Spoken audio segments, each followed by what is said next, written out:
Et il y a un Pope qui laisse échapper le puck. Et c'est l'ouverture du score pour Davos.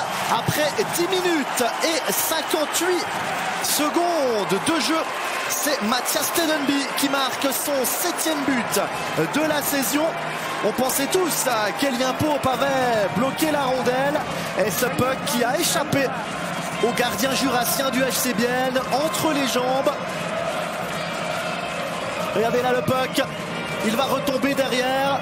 Tedenby est le plus rapide. Et pour le Suédois, c'est quand même son 7e but en 9 matchs. D'ailleurs, si on prend le nombre de points... Ambul, Rantakarri et goal. On vous l'avait dit que Rantakarri, il était dangereux de la ligne bleue en powerplay. 5e but pour lui dans cet exercice depuis le début de la saison. Et son 5e d'ailleurs au total. 13 minutes 42. 2-0 pour le HC Davos.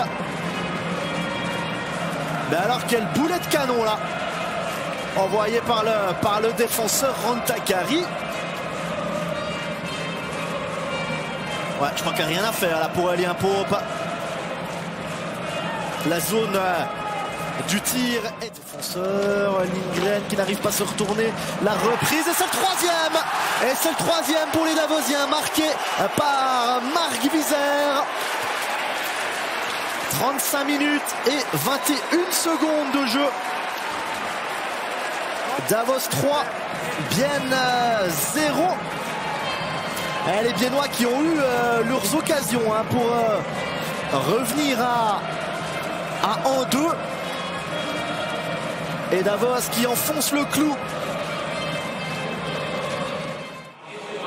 Ça serait peut-être le bon moment là pour le HC Bienne, mais les Davosiens évidemment ne l'entendent pas de cette oreille. Raya Larigo, et bien voilà, c'est Marc-Antoine Pouliot. Il n'a fallu que 13 secondes de powerplay pour que les Biennois inscrivent leur premier but de la soirée. 2e but en powerplay pour Pouliot cette saison, son 5e au total. Ouais, c'est pas bien défendu là de la part de Staup sur Pouliot. Pouliot qui a réussi à passer sa canne juste à côté.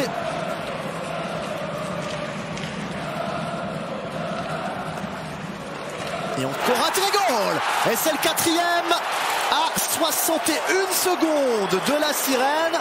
Eh bien ça on peut appeler une réaction grisonne. Parce qu'après le but biennois, on pensait peut-être que ça allait tergiverser dans les têtes davosiennes. Eh bien non. Pachou qui marque le 4e.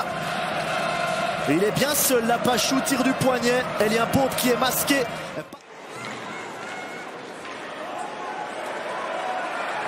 La contre-attaque avec Meyer de l'autre côté.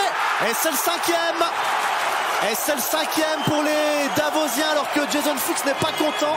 Il réclame un coup de canne sur le poignet sur son action tout à l'heure, mais ça ne changera rien.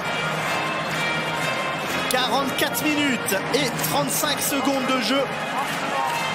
On parlait des statistiques de Baumgartner. Eh bien, il marque le 5-1 d'une subtile déviation.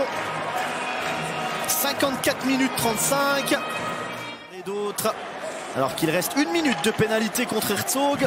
Schneider pour Kunti, le tir et goal. Et bien voilà le 2e but pour le HC Bienne. 57 minutes et 5 secondes de jeu. Kunti et qui va inscrire son 2e but de la saison.